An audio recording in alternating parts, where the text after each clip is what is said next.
ማንቸስተር ዩናይትድ በዚህ ሰዓት ላይ ቼክ እያደረገ ያለው ወይም ደግሞ በቅርብ ርቀት እየተከታተላቸው ካሉ በርካታ የመሃል ሜዳ ተጫዋቾች መካከል አንደኛው የበርንማውዙ አሌክስ ስኮት እንደሆነ ይታወቃል። 22 ዓመቱ ነው።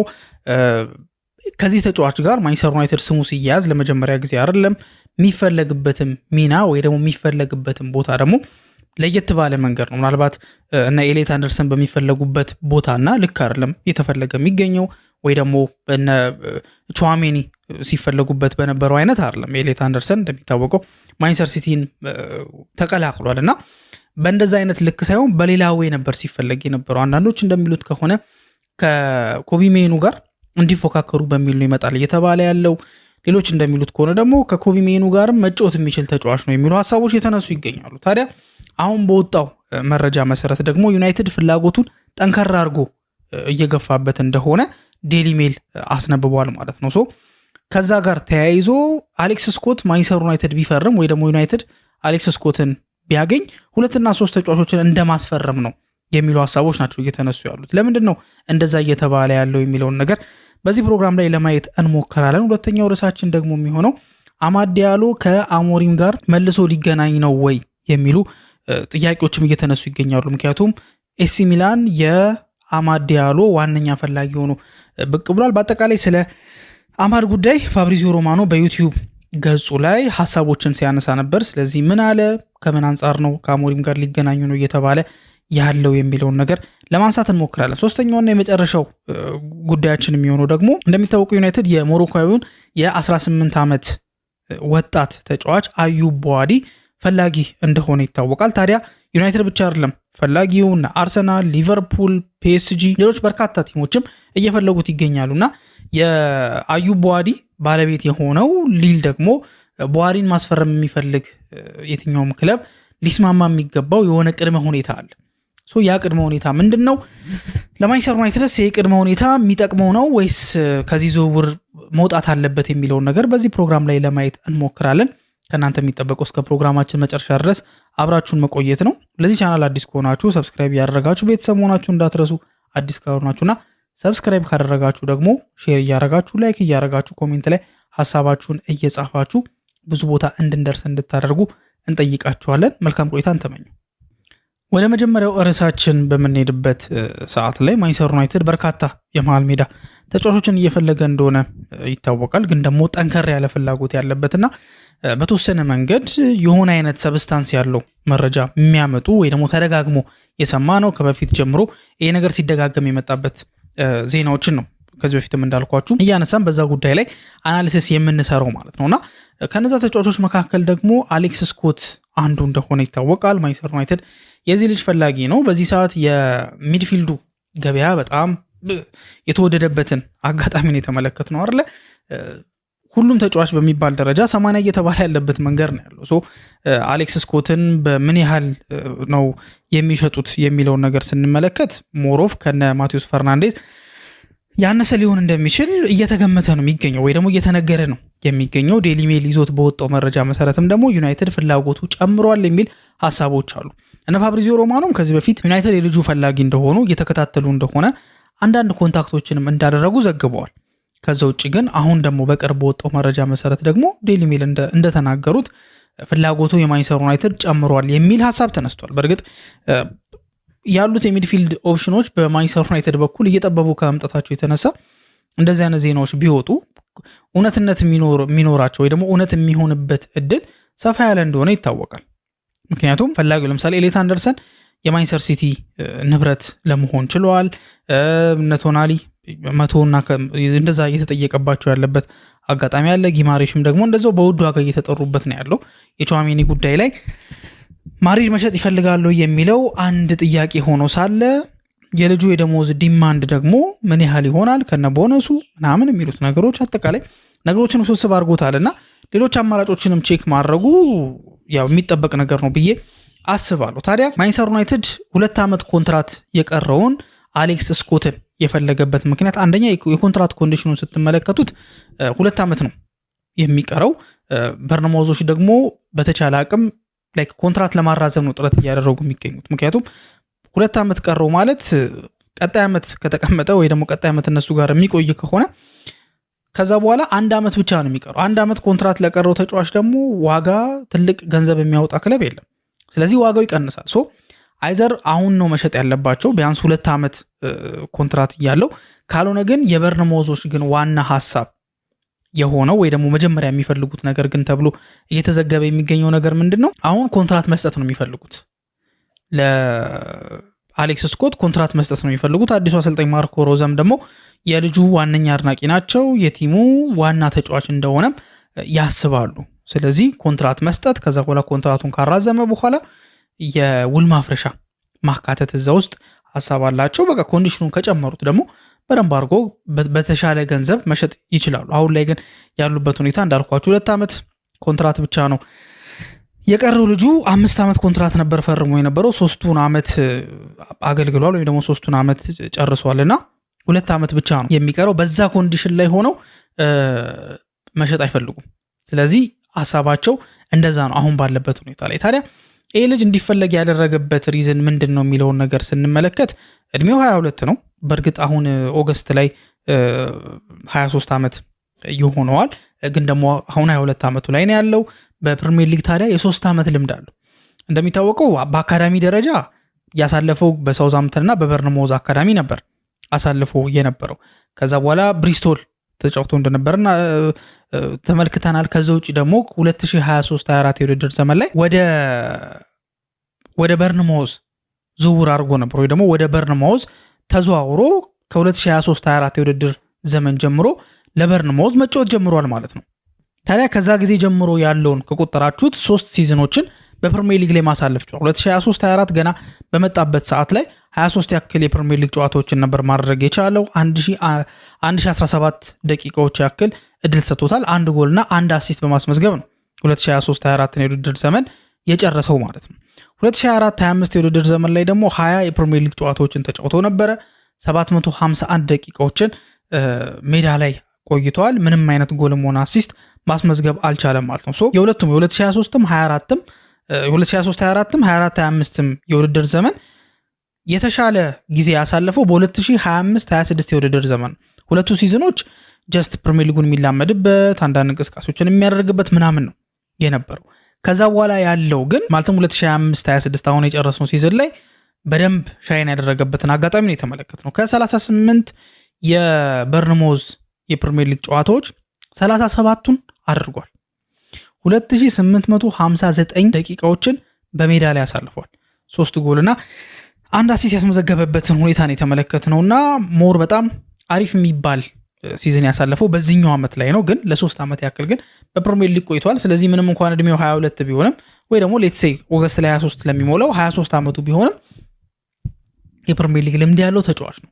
በዛም ምክንያት ነው ክለቦች እየፈለጉት የሚገኙት። ይሄኛው አንደኛው ነው። አሁን ልምድ መኖሩ እንዳልኳችሁ 25-26 ላይ ደግሞ በፕሪሚየር ሊግ በዛ ሃይ ኢንተንሲቲ በሚጠይቅ ሊግ ላይ 37 ጨዋታዎችን መጫወቱ ያለውን የአቬሌቢሊቲ ምንድን ነው አቬሌቢሊቲው እንደ አንድ ጠንካራ ጎኑ ተደርጎ እንደሚቆጠር በዚህ መረዳት እንችላለን። ታዲያ ይህን ተጫዋች ማስፈረም ማለት 2 እና 3 ተጫዋቾችን እንደ ማስፈረም ነው የሚሉ ሀሳቦች መነሳት የጀመሩት ለምንድን ነው? ታስታውሱ እንደሆነ በርንማውዞች ወደ አርሰናል ሜዳ ኤሚሬትስ ተጉዘው አርሰናል 2-1 በሆነ ውጤት አሸንፈው ነበር። በዛ ጨዋታ ላይ ታዲያ አሌክስ ስኮት ጎል ማስቆጠሩ ይታወቃል። ግን ጎል ማስቆጠሩ ብቻ አይደለም፣ በዛ ጨዋታ ላይ የተለየ ሚና ነበር ተሰጥቶት የነበረው። አንዶኒ ራውላ የቀድሞ የበርንማውዝ አሰልጣኝ የአሁኑ የሊቨርፑል አሰልጣኝ ከጨዋታው በኋላ ምን ብሎ ተናገረ? በጣም የተሟላ ተጫዋች ነው። ከዚህ በፊት 8 እና 10 ቁጥር ቦታ ላይ ሲጫወት ነበረ። አሁን ደግሞ 6 ቁጥር ቦታ ላይ ተጫውቶ አስደምሞናል። ብዙ የመከላከል ስራዎችን ሲሰራም ቆይተዋል ብሎ ተናገረ ከጨዋታው በኋላ ማለት። ስለዚህ ከዚህ ውስጥ ምንረዳው ምንድነው? አመቱን ሙሉ ወይ ደግሞ ከአርሰናሉ ጨዋታ በፊት 8 ቁጥርና 10 ቁጥር ቦታ ላይ እያቀያየረን እንደ አስፈላጊነቱ ስናጫውተው ነበር፣ ወይ ደግሞ እዛ ቦታ ላይ እየተጫወተ ሲያገለግለን ነበር። ከዛ በዚህ ጨዋታ ላይ በዛ በኤሚሬትሱ ጨዋታ ስፔሲፊክ በዛኛው ጨዋታ ላይ ወደ 6 ቁጥር ቦታ እንዲጫወት አደረኩት። እዛም ቦታ ላይ የሚገርም ፐርፎርማንስ ነው ያሳየው። ከኳስ ውጪ የነበረው ፐርፎርማንስ አስደናቂ ነው። የመከላከል ስራዎችን ሲሰራ ነበር ማለት 8 ቁጥርና 10 ቁጥር ቦታ ላይ ሞር የክሬቲቭ ሚና ነው መወጣት የሚጠበቅበት። 8 ቁጥር ቦታ ላይ የሚጫወት ከሆነና 10 ቁጥር ቦታ ላይ የሚጫወት ከሆነ የዲፌንሲቭ ባህሪያቸው የሁለቱ ቦታዎች በአንጻራዊነት ከ6 ቁጥር ቦታ ያነሰ ነው። ኦፍኮርስ 9 ቁጥር አጥቂ ላይ የሚጫወት ተጫዋች የመከላከል ኃላፊነት አለበት። ግን ደግሞ ሞሮፍ 8 ቁጥር ቦታ 10 ቁጥር ቦታ ላይ የሚጫወቱ ተጫዋቾች ከ9 ቁጥሩ ትንሽ ጠንከር ያለ የመከላከል ስራ ይጠበቅባቸዋል። 6 ቁጥር ቦታ ላይ ደግሞ በጣም ብዙ የመከላከል ስራ ይጠበቅባቸዋል። ያንንም መስራት ይችላል። ስለዚህ የተሟላ ተጫዋች ነው ብሎ ነው የተናገረው። አሁን ይህንን ማንቸስተር ዩናይትድ ሊያስፈርመው ይችላል የሚሉ ናቸው አይደል ስፔኩሌሽኖች እየተነሱ የሚገኙት። ዩናይትድ ይህን ተጫዋች ቢያገኘው የተለያየ ቦታ ላይ ዲፕሎይ ማድረግ ይችላል። ይሄ ማለት አሌክስ ስኮትን ካስፈረመው ኤደርሰን አለ አይደል?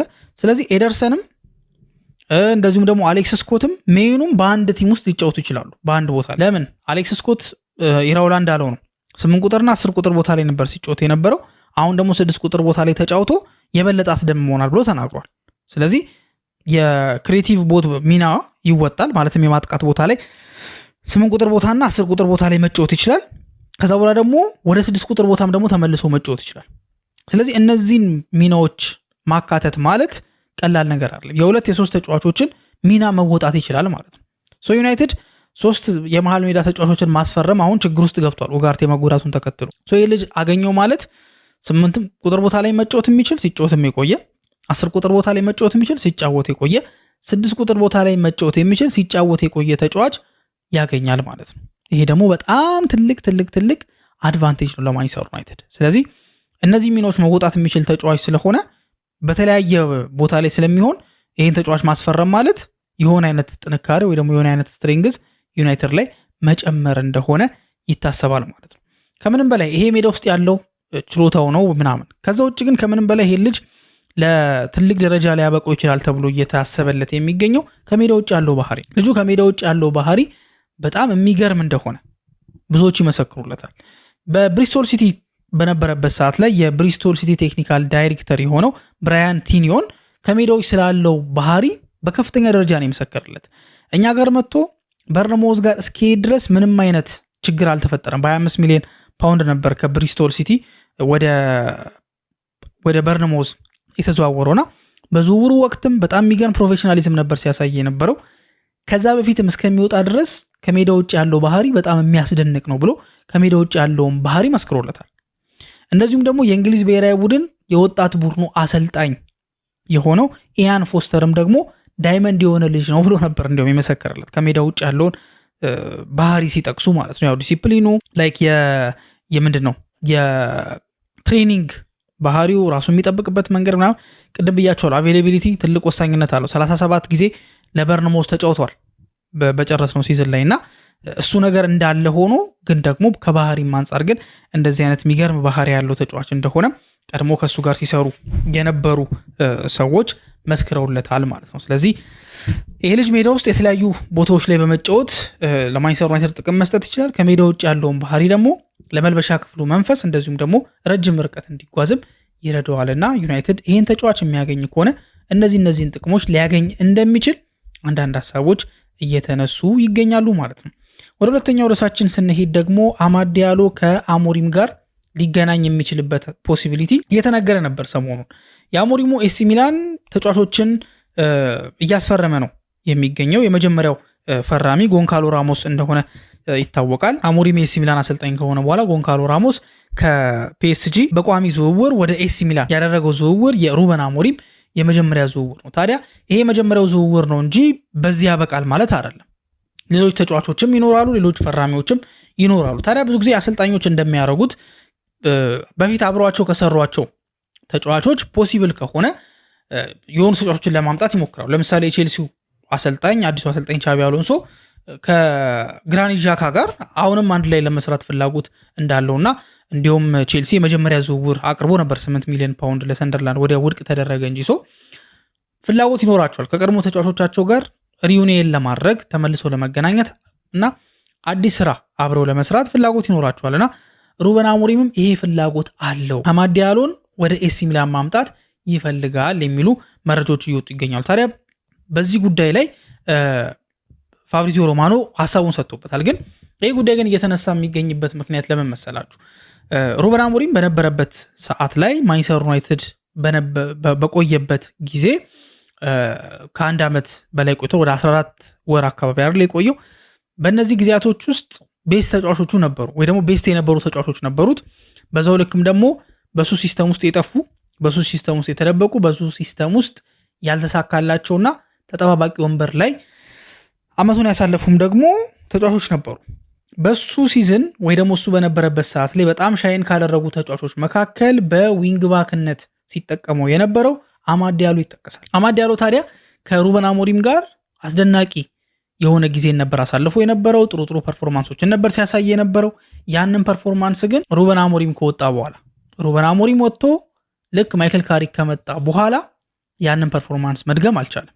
አማድ በጣም በከባዱ ነበር ሲቸገር የነበረው፣ በጣም ሲቸገር ነበር እና ያ ችግር ውስጥ መግባቱ የተሻለ ጊዜ ደግሞ ሲያሳልፍ የነበረው ከአሞሪም ጋር ስለነበረ ምናልባት ራሱን መልሶ ለማግኘት ወደ አሞሪም ጋር ሊሄድ ይችላል የሚሉ ዜናዎች ተነሱ። ከዛም ጋር የተያያዘ ነው። ዝም ብሎ ስፔኩሌሽን እንዳልሆነና እውነት ያለ ነገር እንደሆነ ፋብሪዚዮ ሮማኖ በዩቲዩብ ገጹ ላይ ተናግሯል። ምንድነው ያለው? ከወደ ጣሊያንና እንግሊዝ ውስጥ ራሱ አማድ ፈላጊዎች አሉት። ምንም እንኳን ፈላጊዎች ቢኖሩትም ግን ማንቸስተር ዩናይትድ እሱን የመሸጥ ሐሳብ የላቸውም። በዚህ ዓመት እሱን ኪፕ ማድረግ ነው የሚፈልጉት። የማይክል ካሪክ ቀጣይ እቅድ ውስጥ አለበት።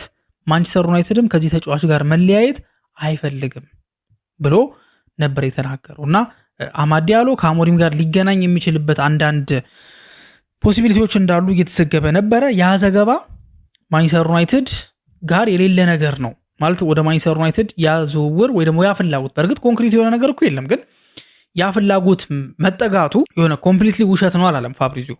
ኤሲ ሚላን ብቻ ግን አይደለም፣ ጣሊያን ውስጥ እነ ኢንተር ሚላንም እንደዚሁ ፈላጊዎቹ ናቸው። ታዲያ እነሱ ፈላጊዎቹ ቢሆኑም ዩናይትድ ግን ይሄንን ተጫዋች ቢያንስ በዚህ ክረምት መሸጥ አይፈልግም። ቀጣይ ዓመት የሚያሳየው ፐርፎርማንስ ታይቶ በቀጣይ ዓመት የዝውውር መስኮት ላይ ሊሸጥ ይችላል። በአሁኑ ግን እንደዛ አይነት ጥያቄዎችን ማንቸስተር ዩናይትድ እንደማያስተናግድ ፋብሪዚዮ ሮማኖ ተናግሯል ማለት ነው እና ምንም እንኳን አማድ ቢቸገርም ዩናይትዶች ቀጣይ ዓመት ፎርሙን እንደሚያገኝ ተማምነውበታል ማለት ነው። ሲቀጥል በዚህ ወርልድ ካፕ ላይ ሀገሩ ወደ ኖካውት ስቴጅ እንድታልፍም አድርጓል። ጥሩ ፐርፎርማንስ ነበር ሲያደርግ የነበረው። ከያን ዲዮማንዴ ጋር በመሆን በግራና በቀኝ ክንፍ ያለውን ቦታ በደንብ አድርገው እያጠቁ ለኮት ዲቯር ትልቅ ጥንካሬ የሆኑ ተጫዋቾች ናቸው። ሁለቱም በየክለቦቻቸው አሁን ያን ዲዮማንዴ ወደ ፔዤ መግባት ፍላጎት አለው የሚሉ መረጃዎች ወጥተዋል። በአማድ በኩል ሌሎች ፍላጎቶች ቢኖሩም ግን ማንቸስተር ዩናይትድ ይሄን ተጫዋች ለመሸጥ ምንም አይነት ሀሳብ ምንም አይነት ፍላጎት እንደሌለው ፋብሪዚዮ ሮማኖ ይፋ አድርጓል ወይንም ደግሞ ግልጽ ያደረገበትን መንገድ ተመልክተናል ማለት ነው። ስለዚህ አማድ ዲያሎ ቢቸገርም ከዩናይትድ ጋር ይቆያል ማለት ነው። ወደ ሶስተኛውና መጨረሻው ርዕሳችን ደግሞ በምንገባበት ሰዓት ላይ ዩናይትድ ከአዩብ ቡዋዲ ፈላጊዎች መካከል አንዱ እንደሆነ ይታወቃል። ሌሎች ይህን ተጫዋች የሚሸጡበት ምንም አይነት አጣዳፊ ሁኔታ ውስጥ የሉም። ልጁ ገና 18 ዓመቱ ነው። ገና ዴቨሎፕ ማድረግ ይችላል። ወደፊት ኒር ፊውቸር ላይ ኢቨን ቀጣይ ዓመት ላይ 19 ዓመት ስለሚሆነው በ19 ዓመቱ ሞር ደግሞ አሁን በወርልድ ካፑ ላይም አቅሙን እያሳየ ይገኛል። ሲቀጥል ደግሞ በሊልም ደግሞ ጥሩ ፐርፎርመንስ ያደርግ የነበረ ተጫዋች ስለሆነ በዚህም ዓመት ተጫዋቹ ዋጋው ቢጨምር ነው እንጂ አይቀንስም። አሁንም በርካሽ ዋጋ አይደለም ሊሸጥ እየታሰበ ያለው ማለት ሌሎች መነሻውን ገና ለማውራት እንኳን ለመነጋገር እንኳን 60 ሚሊዮን ፓውንድ ነው የሚፈልጉት። ከ60 ሚሊዮን ፓውንድ በታች ለማቅረብ ፍላጎት ያለው የትኛውም ክለብ ጭራሽ እንዳናገራቸው ነው ማለት እንዳይቀርብ ነው ወደ እነሱ የሚፈልጉት። ምክንያቱም ለንግግር እንኳን ለመነጋገር ላይክ የልጁን የመሸጥ ጉዳይ ኮንሲደር ለማድረግ እንኳን ኢቨን ኮንሲደር ለማድረግ እንኳን ቢያንስ 60 ሚሊዮን ፓውንድ ቴብል ላይ መቀመጥ መቻል አለበት። 60 ሚሊዮን ፓውንድ ቴብል ላይ ከተቀመጠ ብቻ ነው ሌሎች ለመደራደር ዝግጁ የሚሆኑት። አንዳንዶች እንደሚሉት እስከ 80 ሚሊዮን ዩሮ ድረስ ሊጠይቁ የሚችሉበት ምድል አለ ተብሎ ይታሰባል። ግን መነሻው ግን 60 ሚሊዮን ነው። ታዲያ ሊል ለአዩብ ቡዋዲ ፈላጊዎች መልእክት አስተላልፏል። ፋብሪስ ሃውኪንስ እንደዘገበው ከሆነ ሌሎች ልጁን ምንድነው የሚፈልጉት ሌሎች ልጁን የሚፈልጉት ክለቦችን ጨምሮ ዩናይትድንም ሌሎችም ደግሞ ልጁን የሚፈልጉት ክለቦች ጨምሮ ሊል ምንድነው መልእክት አስተላልፈዋል ነገር ወይ ደግሞ ፋብሪስ ሃውኪንስ መረጃው አለኝ እንደሚለው ከሆነ አንሸጠውም አላሉ ወይ ደግሞ በጭራሽ የማይነካ ነው አይደለም ሐሳባቸው የመሸጥ ሐሳብ አላቸው። ግን ደግሞ ያስቀመጡት ቅድመ ሁኔታ አለ። ማንኛውም አዩብ ቡዋዲን ለማስፈረም የሚመጣ ተጫዋች የመጀመሪያው ከ60 ሚሊዮን ፓውንድ በታች ለድርድር አንቀመጥም ብለዋል። ሁለተኛውና ደግሞ ሌላኛው ወሳኙ ነገር ቢፈርምም ቢያንስ ለአንድ ዓመት ያክል በውሰት እነሱ ጋር እንዲቆይላቸው ይፈልጋሉ። አሁን እነሱ የሚሉት ዴቨሎፕመንቱን እንዲቀጥል ነው፣ ግን ሴንስ አይሰጥም። ምክንያቱም በእርግጥ ቦነሶች አሉት፣ ፐርፎርማንስ ቤዝድ የሆኑ ቦነሶች አሉ። ግን አንዴ ከሸጡት በኋላ ልጁ ዴቨሎፕመንቱን ቀጠለም አልቀጠለም እነሱ ጋር የሚያመጣው ነገር የለም። ግን እንዳልኳችሁ ነው፣ ስቲል ፐርፎርማንስ ላይ ቤዝድ የሚያደርጉ አድሶኖች አሉ። ለምሳሌ ልጁ ይህን ያህል ጨዋታ ካደረገ 50 ጨዋታ ካደረገ ቻምፒየንስ ሊግ ካሳኩ የባሎንዶር ክሎዞች ምናምን ይካተታሉ። ስለዚህ ሞር ዴቨሎፕ ቢያደርግ ገቢያቸው ይጨምራል እንጂ አይቀንስም። ይሄ የታወቀ ነገር ነው። ግን ሞር መጠቀም ይፈልጋሉ ልጁን። አይ ቲንክ ደግሞ የእሱም ፍላጎትም ግን ይመስላል ቢያንስ 1 ዓመት የመቆየት ፍላጎት ያለው ይመስላል። እና ያ ነገር አለ። ይሄ ታዲያ ምን ማለት ነው? አንደኛ በአሁኑ ክረምት የሚፈልጉት ቡድኖች ምንድን ነው? ይሄ አሁን ከሚጠየቀው ገንዘብ በላይ እንዲከፍሉ ያደርጋቸዋል። ለምን? እኛ 1 ዓመት እንዲቆይ እንፈልጋለን። 1 ዓመት እንዲቆይ ካደረጋችሁት ነው የምንሰጣችሁ፣ ከ60 ሚሊዮን ፓውንድ ጀምሮ መነጋገር እንችላለን ይላል። አሁን ነው የምንፈልገው ካለ ግን ያ ክለብ በጣም በቃ አሁን ነው የምንፈልገው ካለ በቃ ከእቅዳችን ውጪ ልንሸጥላችሁ ነው። ስለዚህ ከ60 በላይ ማለት ለመነጋገር ራሱ 70 እና 75 ሊያስቀምጡ ይችላሉ ማለት ነው።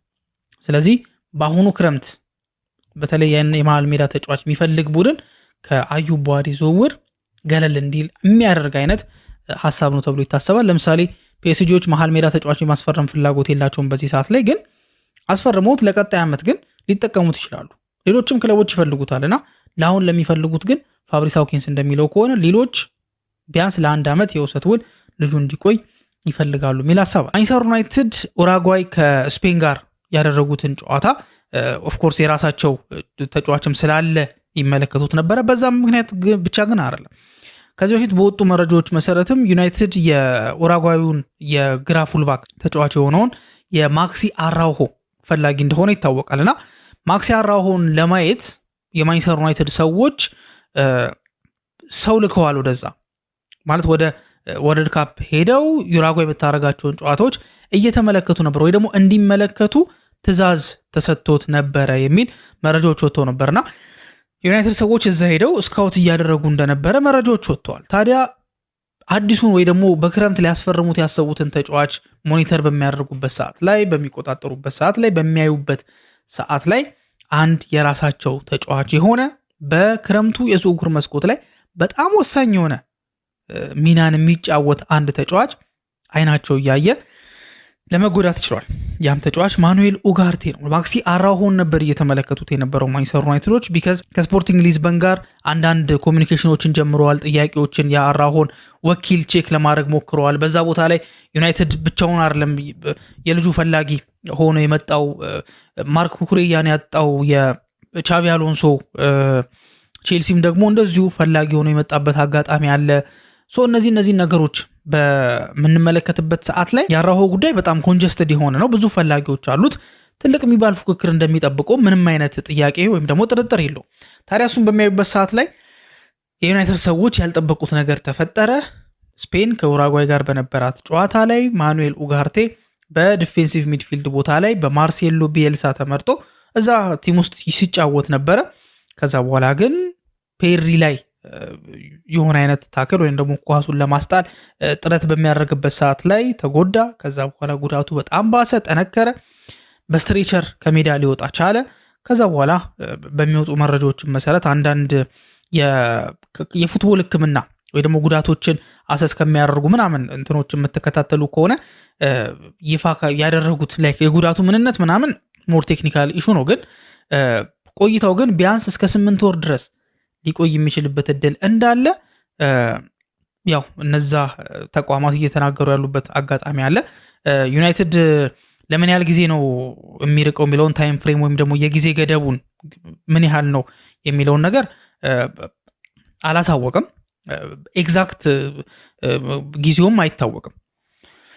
ኤግዛክት መቼ እንደሚሆን እንደዚህ የሚታወቅበት አጋጣሚ የለምና ግን ደግሞ ስቲሜት አድርገው ግን ቢያንስ እስከ 8 ወር አካባቢ ድረስ ከሜዳ ሊርቅ የሚችልበት አጋጣሚ እንዳለ እየተነገረ ነው የሚገኘው። ታዲያ ይሄ መጥፎ ዜና ለማንቸስተር ዩናይትድ እቅዱ ላይ ያለው ጫና ምን ያህል ነው ማለት የትራንስፈር እቅዱ ላይ ምን ያህል ጫና አለው የሚለውን ነገር እንመለከታለን። በነገራችን ላይ 8 ወር ከሆነ የሚቆየው ይሄ ተጫዋች ማኑኤል ኡጋርቴ በጉዳት ምክንያት 8 ወር ከሆነ የሚቆየው እንደሚታወቀው የፊፋ ውድድር ላይ ነው ማኑኤል ኡጋርቴ የተጎዳውና የፊፋ ውድድር ላይ ከተጎዳ ደግሞ ዩናይትድ አሁን ክሪስ ዌለር እንደተናገረው ከሆነ እስከ 120,000 ፓውንድ ድረስ ደሞዙን በሳምንት ከቨር የሚያደርግበት አጋጣሚ እንዳለ ተነግሯልና ዩናይትድ ይሄ ነገር ኮምፐንሴት ይደረጋል። ሲጀመር ፊፋም ኦቪስ ነው ኮምፐንሴት የሚያደርገው ነገር አለ። ይሄ ብቻ አይደለም። አንድ ተጫዋች ከ28 ቀን በላይ ሳይድ ላይን ከሆነ ራሱ ለክለቦች የሚሰጥ ገንዘብ አለና በዛ መንገድ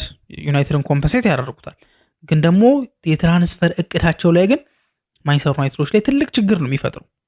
ለመሰላችሁ ትልቅ ችግር የሚፈጥረው ዩናይትድ መጀመሪያ ሲያቅድ ምንድን ነው ብሎ የነበረው? ዩናይትድ መጀመሪያ እቅዱ የነበረው 3 ሚድፊልደሮችን ማስፈረም ነበር። ታዲያ እነዛ 3 ሚድፊልደሮች ሚናቸውም ዋጋቸውም ላይ አይነታቸውም ታይፓቸውም የተለያዩ አይነት ሚድፊልደሮች ናቸው። በ3 ታየር ነው የከፋፈለው። እስከ 80 የሚያወጣ ማለት 80 እስከ 85 ወር 80 የሚያወጣ በቃ ይሄ ስቴትመንት የሚባለው ወይንም ደግሞ ወርልድ ክላስ የሚባል ብዙ ነገሮችን ፕሩቭ ያደረገ ራሱን ያሳየ በተለያዩ ነገሮች እና መረጃዎች እንደሚያሳዩት ከሆነ ዩናይትዶች በዛ ደረጃ ወይ ደግሞ 80 ሚሊዮን ፓውንድ ቫልዩ ያደረጉት የነበረው ተጫዋች ኤሌት አንደርሰን ነበር። ኤሌት አንደርሰንን ነበር ዩናይትዶች 80 ቫልዩ አድርገውት የነበረውና ላይክ ኖቲንግሃም ፎረስት 100 ምናምን 130 ድረስ ያው 116 የሚሉ አሉ፣ ሲቲ ያስፈረመበት 130 ነው የሚሉ አሉ። እስከዛ ድረስ ግን ዩናይትድ የመክፈል ፍላጎት አልነበረው። እንደ አንደርሰን አይነት ተጫዋቾች እስከ 80 ተሰምነዋል ወይ ደግሞ ተገምተዋል። እሱ ብቻ አይደለም፣ ቶናሊም በዛ ሬንጅ ውስጥ የሚካተቱ ናቸው። ብሩኖ ጊማሬሽ በዛ ሬንጅ ውስጥ የሚካተት ነው። ኦሪሌ ቹዋሜኒ በዛ ሬንጅ ውስጥ የሚካተት ነው። እነዚህ ተጫዋቾች በዛ የአማካይ ስፍራ ቦታ ላይ እንትና የሚካተቱ ናቸው። ከዛ ዝቅ ብሎ ደግሞ መለስተኛ የሚባል ወይ ደግሞ ኢንተርሚዲየት የሚባል አይነት ደግሞ ዋጋ አውጥቶ ቢያንስ እስከ 60 ድረስ እስከ 60 ከ60 በታች ባለው ደግሞ አንድ ሚድፊልደር ከዛ በኋላ ደግሞ ከ40 በታች ደግሞ ሌላ አንድ ሚድፊልደር አድርጎ 3 ሚድፊልደሮችን ነው ዩናይትድ በዚህ ክረምት ለማስፈረም የፈለገው። ታዲያ ምን ችግር አለው? አሁንም አንዱን አስፈርሟል፣ ከ40 በታች 2 ይቀረዋል። ምን ችግር አለው ከተባለ ላይክ ዳይሬክትሊ ከማኑኤል ኡጋርቴ መውጣት ጋር የተያያዘ ነበር። ከእቅዶቹ መካከል አንደኛው እቅድ እንዴት መሰላችሁ? እቅዱ አሁን 3ቱ የመሃል ሜዳ ተጫዋቾች ሲመጡ በአንድ ቦታ ላይ ስኳድ ዴፕዝ እንዲኖር ብቻ ተብሎ አይደለም። ለምሳሌ ዩናይትድ በዚህ ክረምት ስንት አማካዮችን ያጣል? ካሴሚሮን አጥቶታል። ከዛ ደግሞ ኡጋርቴን ያጠዋል ተብሎ ነበር። ምክንያቱም ኡጋርቴ ዩናይትድ ቤት ከመጣ በኋላ በቆየባቸው ጊዜያቶች ላይ ይሄ ነው የሚባል ተጽዕኖ ሲያሳድር አልተመለከትነውም። በተለያዩ አሰልጣኞች ማለት ነው፣ በተለያዩ አሰልጣኞች ስር አይተነዋል። ግን ደግሞ ምንም ነገር የተለየ ነገር ሊፈጥር አልቻለም። እንዲሁም እሱ በሚገባበት ሰዓት ላይ ዩናይትድ የበለጠ ተዳክሞ የሚታይበት አጋጣሚ በቴናክ ስር ነበረ መጀመሪያ መጥቶ የነበረው። ከዛ ወራ አሞሪም ከተረከበው በኋላ አሞሪም በስፖርቲንግ ሊዝበን የሚያውቀው ተጫዋቹ ስለሆነ አንሎክ ያደርገዋል ተባለ። እዛ ጋር ምንም የተፈጠረ ነገር የለም። ካሪክ መጣ። ካሪክም አንዳንድ ጨዋታዎች ላይ እንዲሁም ሲጠቀመው የበለጠ ማንቸስተር ዩናይትድ ተጋላጭ እየሆነ የመጣበትን አጋጣሚ ተመልክተናል። እና በብዙ መንገድ ስንመለከተው የማኑኤል ኡጋርቴና የማንቸስተር ዩናይትድ ጉዳይ የሆነ ያበቃለት አይነት ነገር ነው የሚመስለው። ምክንያቱም እስካሁን ባለው ዴሊቨር ማድረግ አልቻለም። እስካሁን ድረስ ራሱን በደንብ አድርጎ ማሳየት አልቻለም እና ይወጣል የሚሉ ሀሳቦች ነበር የነበሩት። አንደኛው ከካሴሚሮ መውጣት ጋር የተያያዘ ሲሆን አንደኛው ግን ከኡጋርቴ መውጣት ጋር የተያያዘ ነበር። ተጫዋች ይመጣል የተባለው አንደኛ ደሞዙን ፍሬ ያደርጋል። ዩናይትድ ደግሞ በፋይናንሻል ጉዳይ ላይ በተለይ ከኡጋርቴ ዝውውር ችግር እንዳይፈጥርበት ወይም ደግሞ እንዳይያዝ ከፈለገ ቢያንስ እስከ 25 አካባቢ ነበር የሆነ ሳለ ሲዘገብ የነበረው እስከ 25 ሚሊዮን ፓውንድ አካባቢ ዩናይትድ ይህን ተጫዋች መሸጥ አለበት የሚል ነገር አለና በዛ ዋጋ ለመሸጥ የተለያዩ የቱርክ ክለቦች ከሱ ጋር ኮንታክት ሲያደርጉ ነበረ። ፍላጎት የነበራቸው የተለያዩ ክለቦችም ነበሩ በአውሮፓ ላይ ብቻ ያለውን ከተመለከትን ማለት ነውና ደሞዙን አለ። ሲቀጥል ደግሞ እንዳይከሰር የሚያደርገው ደግሞ ዋጋ የሚሸጥበት ደግሞ ዋጋ አለ። ይሄ ነገር አንድ ላይ ሆነና እቅዱ የነበረው ምንድነው? አንደኛ ስቴትመንት የሚባለው ፈራሚ ማለትም 80 እና ከዛ በላይ የሚወጣበት ፈራሚ ከሜኑ ጎን ተሰልፎ በቃ እንደመጣም ይሰለም እንደመጣ ቀጥታ ስክት የሚል እዛ ቦታ ላይ ነው 80 ይወጣበታል የተባለው ተጫዋች። ይሄ አንደኛው ፕላን ነው። ሁለተኛው ፕላን ደግሞ ከሜኑ ጋር የሚጫወተው ማለት ከሜኑ ጋር የሚጫወተው ምን አይነት ተጫዋች ነው ታዲያ? ልክ የካሴሚሮን ቦታ የሚተካው ማለት ነው። እንደዛ ተደርጎ ይቀመጣል። ከዛ በኋላ ደግሞ የዛ ደግሞ የካሴሚሮን ቦታ ደግሞ ባክ የሚያደርግ ደግሞ ሌላ አንድ ተጫዋች ያስፈልጋል። ማን ነበር ያን ቦታ ባክ ሲያደርግ የነበረው? ማኑኤል ኡጋርቴ። የኡጋርቴ ያጫወት ሞር ከካሴሚሮ ጋር ስለሚቀራረብ ሁለቱም ዲስትሮየሮች ስለሆኑ ኡጋርቴ በሱ ቦታ ነበረ የሱ ምድር የሚባለው ተተኪ እንደማለት ላይ እሱ ከተቀየረ የሚገባው እሱ ነው ምናምን ነገርና ኡጋርቴ በካሴሚሮ ቦታ ላይ ነበር የሚሆን። ከዛ በኋላ ደግሞ ሌላኛው አንደኛው ደግሞ ተጫዋች የኮቢ ሜኑ ተፎካካሪ ወይም ደግሞ ከሱ ተጠባባቂ ሆኖ የሚጫወቱ። ስለዚህ ሶስቱ እነዛ ናቸው። አንደኛው ከሜኑ ጋር የሚጫወት ስክት የሚል ተጫዋች ልክ ለምሳሌ የካሴሚሮን ቦታ የሚይዝ፣ ከዛ በኋላ ደግሞ የካሴሚሮ ደግሞ ተጠባባቂ የነበረው ኡጋርቴ ነበር። የኡጋርቴን ቦታ የሚይዝ ተጫዋች በዚህ ሴንስ ኤደርሰን ነው ይሆናል ተብሎ እየተገመተ የነበረው። ከዛ በኋላ ደግሞ የሜኑ አይነት ደግሞ አጫወት የሚጫወት ደግሞ ከሜኑ ጋር የሚፎካከር በዚህ ደግሞ ኮንቴክስት አሌክስ ስኮት ነውና ምናልባት ይሄ ተጫዋች የኡጋርቴ ጉዳት ታዲያ ቀጥታ ተጽዕኖ አሳድሮ ክሪስ ዌለር እንደሚለው ከሆነ ዩናይትድ 3 ሚድፊልደር የማስፈረም እቅዱን እንዲተወው ይገደዳል። ከዚህ በኋላ አንድ ሚድፊልደር ብቻ ሊያስፈርም ይችላል። የፉልባክ ሚናውን ፉልባክ ላይ ሊያመጣ ያሰበውን አጥቂ ላይ ሊያመጣ ያሰበውን ቦታ እንዳለ በትልቁ ነው ተጽዕኖ የሚያሳድርበት ብሎ ይዞት ወጥቷልና የማኑኤል ኡጋርቴ ለ8 ወራት ያክል የመጎዳቱ ዜና ዩናይትድን ሜዳ ውስጥ ከማጉደልም ባለፈ እሱ የሚተኩ ተጫዋቾችንም አዘጋጅቶ እያሰበበት የነበረበትን ክረምት ሙሉ በሙሉ ያበላሽበታል ተብሎ ይጠበቃል። እንግዲህ ኡጋርቴ በጊዜ እንዲያገግም ማንቸስተር ዩናይትድ ምኞቱን አስቀምጦለታል። ሌሎችም የቡድን አጋሮቹም ያንን ምኞት አስቀምጦለታል ማለት ነው። ማንቸስተር ዩናይትድ እንደ አልተርኔቲቭ ይዞት የነበረው የመሃል ሜዳ ተጫዋች ማለትም ማቴዎስ ፈርናንዴዝ ዋጋው ከተወደደ እሱን እንተወዋለን፣ ቹዋሜኒን ማድሪድ አልሸጥም ካለ በቹዋሜኒ ጉዳይና በነገራችን ላይ በማቴዎስ ፈርናንዴዝ ጉዳይ ማንቸስተር ዩናይትድ ያለው የዋጋ አወጣጥ ስታይል በጣም ይለያያል። መለያየቱም ደግሞ በጣም ትክክለኛ ነገር ነው ብዬ ነው የማስበው። አሁን ለምሳሌ 86 ሚሊዮን ፓውንድ ኦሪሊየን ቹዋሜኒ ቢጠየቅበት ዩናይትዶች አይ በጣም ኦቨር ተወዷል፣ እንደዚህ አይነት ገንዘብ በጭራሽ ምናምን አይሉም። ለምን?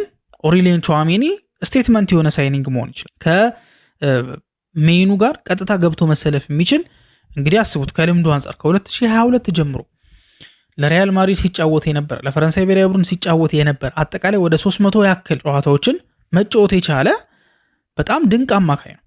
እድሜው ደግሞ 26 ነው። ያ ማለት በጣም ፕራይሙ ላይ ነው ያለው። ማድሪድ ቤት ደግሞ የገባ ተጫዋች ሜንታሊቲያቸውን ታውቁታላችሁ፣ ምን አይነት ሜንታሊቲ እንዳላቸው።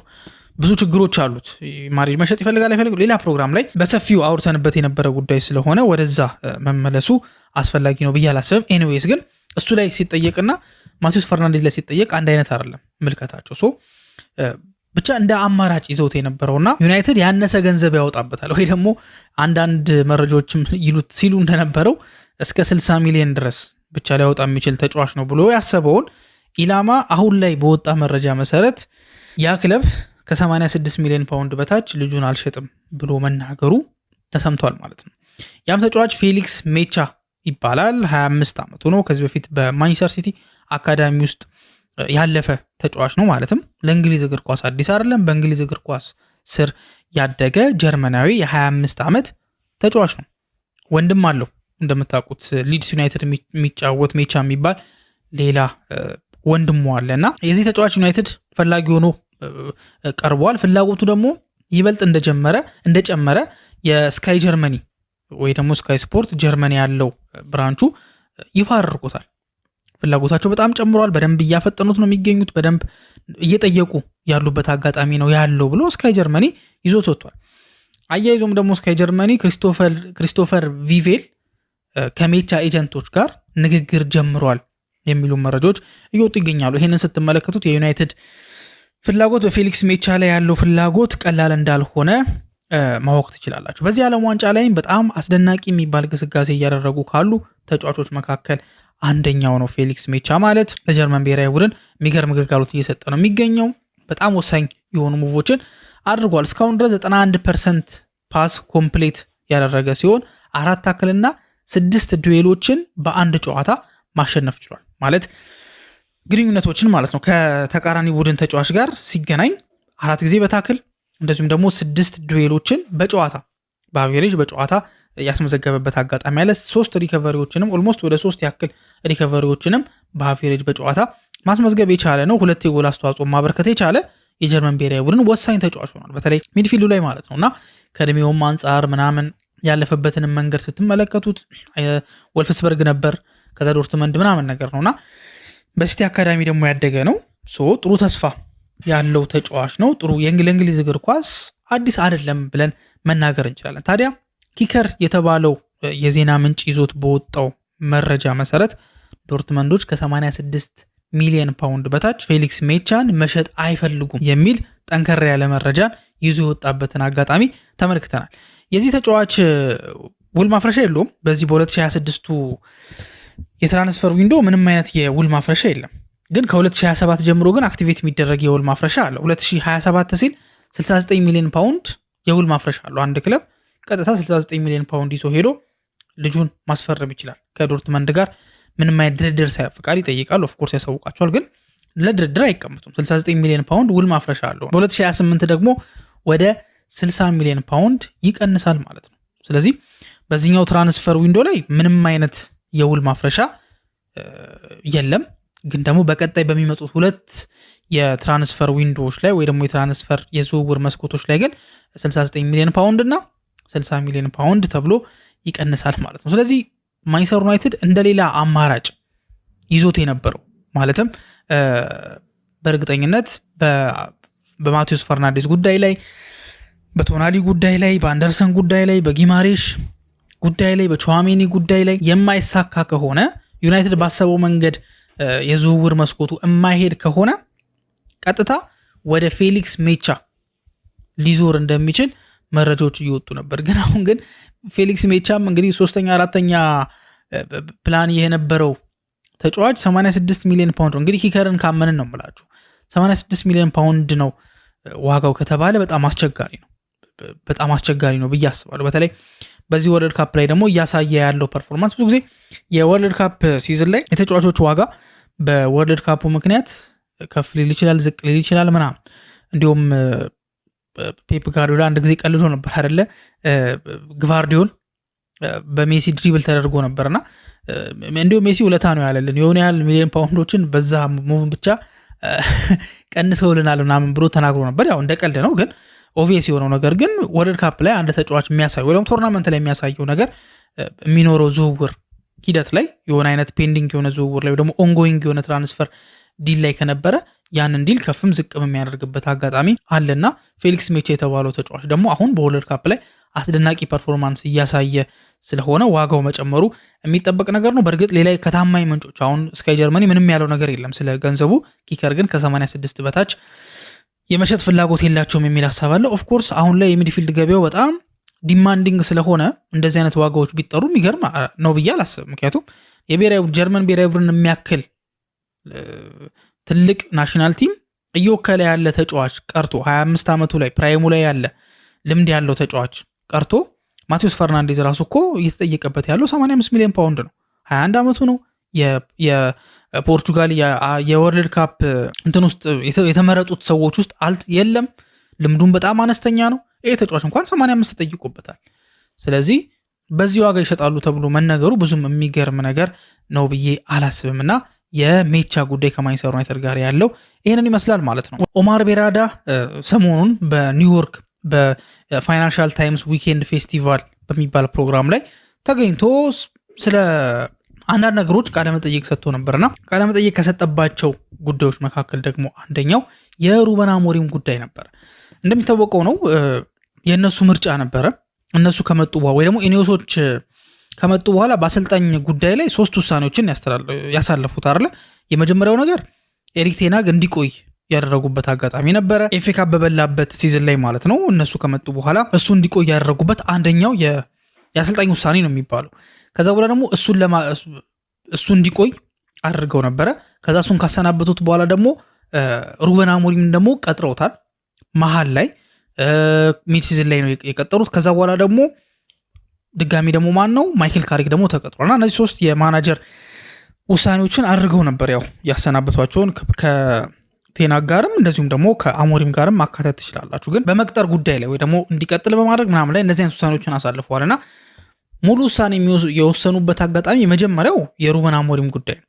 ታዲያ በሄደበት እንደዚህ አይነት ጥያቄዎች መጠየቁ የሚቀር ነገር አይደለም። ታዲያ በሚጠየቅበት ሰዓት ላይ አሞሪም አዳብት ማድረግ በነበረበት ሰዓት ላይ መጥቶ አዳብት ለማድረግ አለመፈለጉ ነው የውድቀቱ ምክንያት ብሎ የተናገረበት አጋጣሚ አለ። የመጣው ሚድ ሲዝን ላይ ነው። በጣም አዳብት ማድረግ በቃ ግዴታ የሆነበት ሰዓት ማለት ሚድ ሲዝን ላይ ነው። ታዲያ አዳፕት ማድረግ በነበረበት ሰዓት ላይ አዳፕት ከማድረግ ይልቅ በጣም ግትር በመሆኑ ምክንያት ላይሳካለት ችሏል እንጂ የታክቲክ ችግር አይደለም፣ የተጫዋቾችን የመያዝ ችግር አይደለም፣ ሌላ ችግር አይደለም። ይሄ በቃ የሪጂዲቲ ጉዳይ ወይ ደግሞ ግትር የማድረግ የማለት ጉዳይ ብቻ ነው ብሎ ነበር የተናገረው። ታዲያ ይህን ነገር ከተናገረ በኋላ ደግሞ ሌሎች ድምፆች መሰማት ጀምረዋል። እነዛም ድምፆች ምንድናቸው? ይሄንን እያወቁ አይደለም ወይ እነ ቤራዳ ይሄንን አሰልጣኝ ወደ ክለባቸው ያመጡት? ክለቡን እንዲይዝ ያመጡት ይሄንን እያወቁ አይደለም ወይ? አሁን ላይ መጥተው እንዴት ነው እንደ አዲስ እንደዚህ አይነት ነገር የሚናገሩት? እንደዛ ከሆነ የሚያስቡት መጀመሪያ ላይ በሚቀጥሩት ሰዓት ላይ መናገር ነበረባቸው፣ ወይ ደግሞ ያን ነገር አድሬስ ማድረግ ነበረባቸው። ምክንያቱም እሱ እንደሚለው ከሆነ ገና ከመምጣቴ በፊት ነግሬያቸዋለሁ፣ አጫዋወቴን ያውቁታል፣ እንዴት መጫወት እንደምፈልግ የሚያውቁበት ሁኔታ አለ፣ ነግሬያቸዋለሁ እንደማልቀየር። ያን እያወቁ ነው ያመጡት። ያን እያወቁ ካመጡት ግን የሚያውቁት ነገር ነው ማለት ነው ዴሊቨሪ የተደረገው። በኋላ ከደረሰ በኋላ እንዴት ነው እንደዚህ አይነት ሀሳብ የሚያነሱት ብለው ሰዎች ጥያቄ እያነሱ ይገኛሉና የነ ቤራዳስ ጥፋት የለበትም ወይ የሚል ከባድ መከራከሪያ ፖይንት ተነስቷል ማለት ነው። የእናንተስ ሀሳብ ምንድን ነው? የነ ቤራዳ ጥፋት ነው ብላችሁ ታስባላችሁ ወይስ ሙሉ በሙሉ አሞሪም ነው ኃላፊነቱን የሚወስደው የሚለውን ስለ 86 ሚሊዮን ፓውንዱ ተጫዋች ፌሊክስ ሜቻስ ያላችሁ ሀሳብ ምንድን ነው? የማኑኤል ኡጋርቴ ጉዳትስ ምን ያህል ዩናይትድን ይጎደዋል የሚለውን ነገር ከእናንተ በኩል ደግሞ ያለው ነገር ምን ይመስላል የሚለውን በኮሜንት ሴክሽን ላይ እንታስቀምጡልን ጠይቃችኋለን። እስካሁን ድረስ አብራችሁን ስለቆያችሁ እናመሰግናለን። በቀጣይ ፕሮግራም እስከምንገናኝ ድረስ መልካም ጊዜ ይሁንላችሁ።